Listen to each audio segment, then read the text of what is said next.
నేటి దైవ వాక్కు కీర్తనలో 139:23 వచనం. దేవా, నన్ను పరిశోధించి నా హృదయమును తెలుసుకొనుము, నన్ను పరీక్షించి నా ఆలోచనలను తెలుసుకొనుము. దావీదు ఈ మాటలు మనము వినినట్లయినా దేవుణ్ణి వేడుకుంటున్నాడు. నన్ను పరిశోధించి నన్ను పరీక్షించి నా హృదయము చూడండి, లేక నా హృదయమును తెలుసుకొనుము అని ప్రార్థించుచున్నాడు. తన గురించి తాను దేవునికి, తన హృదయం గురించి దేవునికి చూపించుచున్నాడు.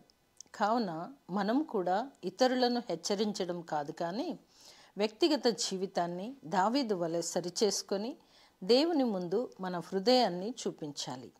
కేవలము బయటకి అనగా అందరికీ కనిపించినట్లు సేవ చేసి అందరిని హెచ్చరించి దేవుని వాక్యం చెప్పడం కన్నా ముందుగా వ్యక్తిగత జీవితాన్ని అంతరంగంలో కూడా శుద్ధీకరించుకోవాలి. దేవుడు దావీదును పూర్తిగా తెలుసుకున్న రీతినే మనందరి గురించి కూడా దేవునికి తెలుసు.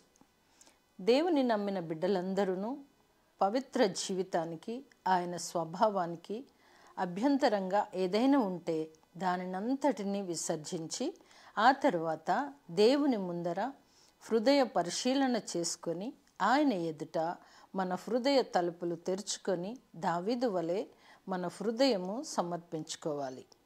మనము కూడా దేవా, నన్ను పరీక్షించి నా ఆలోచనలు తెలుసుకొనుము అని పిలిస్తే ప్రభువు సంతోషించి మనము ఆయనతోనూ ఆయన మనతోనూ కలిసిండే భాగ్యము లభించును.